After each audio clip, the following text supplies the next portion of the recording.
डॉक्टरचा गंभीर इशारा. पोट नेहमी बिघडत असेल तर या 15 गोष्टी आजच सोडा. नमस्कार मित्रांनो, जर तुमचं पोट नेहमी जड वाटत असेल, गॅस होत असेल, आंबट ढेकर येत असतील, सकाळी पोट व्यवस्थित साफ होत नसेल किंवा जेवणानंतर छातीत जळजळ होत असेल तर एक फक्त साधी समस्या नाही, यामागचं खरं कारण तुमच्या ताटात दडलेलं असू शकतं.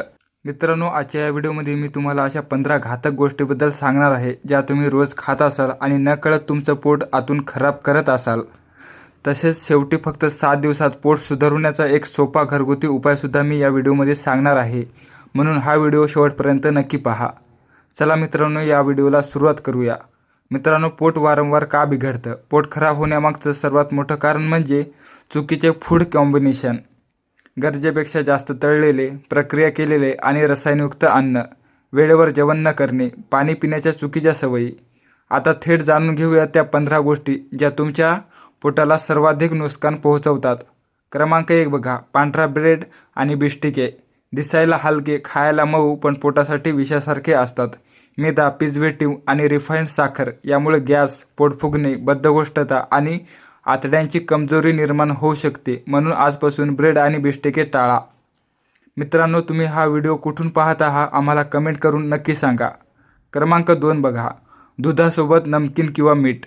अनेक जण ही चूक करतात. दूध, नमकीन, दूध टोस्ट किंवा दुधासोबत मीठ यामुळे पोटात आम्लता, गॅस, कफ आणि ॲलर्जीची समस्या वाढू शकते. म्हणून असे कॉम्बिनेशन टाळा. क्रमांक 3 बघा, जास्त चहा, विशेषतः रिकाम्या पोटी.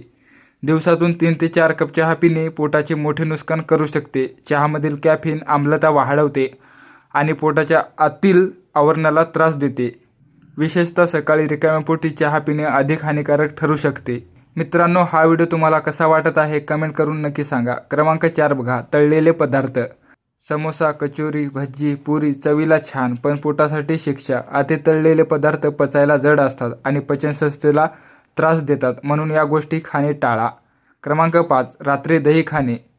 अनेकांना वाटतं की दही हलकं असतं, पण रात्री दही खाल्ल्याने गॅस, सर्दी, कफ आणि पोट फुगण्याची समस्या होऊ शकते.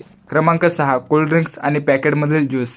मित्रांनो, थंड पेय म्हणजे आराम असं वाटतं, पण प्रत्यक्षात त्यामध्ये कार्बोनेशन, जास्त साखर आणि विविध रसायने असतात जी पोटाला अधिक त्रास देऊ शकतात. क्रमांक 7 जास्त तिखट आणि मसालेदार पदार्थ. जास्त तिखट पदार्थ जिभेला आवडतात पण पोटाला त्रास देतात. जास्त मसालेदार अन्नांमुळे आम्लता, जळजळ आणि अल्सरचा धोका वाढू शकतो. क्रमांक 8 रात्री उशिरा जेवण. रात्री 9-10 नंतर जेवण केल्यास पोट विश्रांतीसाठी तयार झालेले असतं.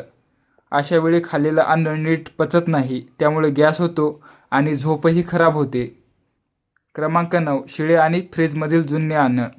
2 दिवसाची भाजी किंवा वारंवार गरम केलेल्या अन्नांमध्ये जीवाणू आणि हानिकारक घटक वाढू शकतात. क्रमांक 10 रात्री जास्त डाळ भात. डाळ पचायला जड असते. भातामध्ये कार्बोहायड्रेट भरपूर असतात. रात्री दोन्ही एकत्र खाल्ल्यास गॅस आणि पोट फुगण्याची समस्या वाढू शकते. क्रमांक 11 चुकीच्या वेळी फळे खाणे. जेवणानंतर किंवा रात्री फळे खाल्ल्यास ती पोटात आंबण्याची प्रक्रिया सुरू होऊ शकते आणि गॅस तयार होऊ शकतो. क्रमांक 12 पाणी पिण्याची चुकीची सवय. जेवत असताना किंवा जेवण केल्यानंतर लगेच भरपूर पाणी पिल्यामुळे पचनरस पातळ होऊ शकतात आणि अन्न पचायला अडचण येऊ शकते, म्हणून जेवताना मध्येच जास्त पाणी पिणे टाळा. क्रमांक 13 जास्त गोड पदार्थ. रसगुल्ले, केक, मिठाई आणि जास्त साखर यामुळे आतड्यांमध्ये त्रास निर्माण होऊ शकतो आणि गॅस होऊ शकते. क्रमांक 14 रात्री कच्चे सलाड. सलाड आरोग्यासाठी चांगले असते, तरी रात्री कच्च्या भाज्या लोकांना पचायला जड जाऊ शकतात आणि गॅस होऊ शकतो. क्रमांक 15 घाईघाईने जेवणे. अन्न नीट न चावता पटकन खाल्ल्याने पचनावर थेट परिणाम होतो, यामुळे गॅस आणि बद्धकोष्ठतेची समस्या वाढू शकते. आता पोट सुधारण्याचा एक सोपा घरगुती उपाय. याने फक्त 7 दिवसात फरक जाणू शकतो. सकाळी उठल्यावर कोमट पाणी प्या. जेवणापूर्वी 2 मिनिटे शांत बसा. जिरे आणि ओव्याचे पाणी पिऊ शकता. रात्री हलकं जेवण करा. वेळेवर झोपण्याची सवय लावा.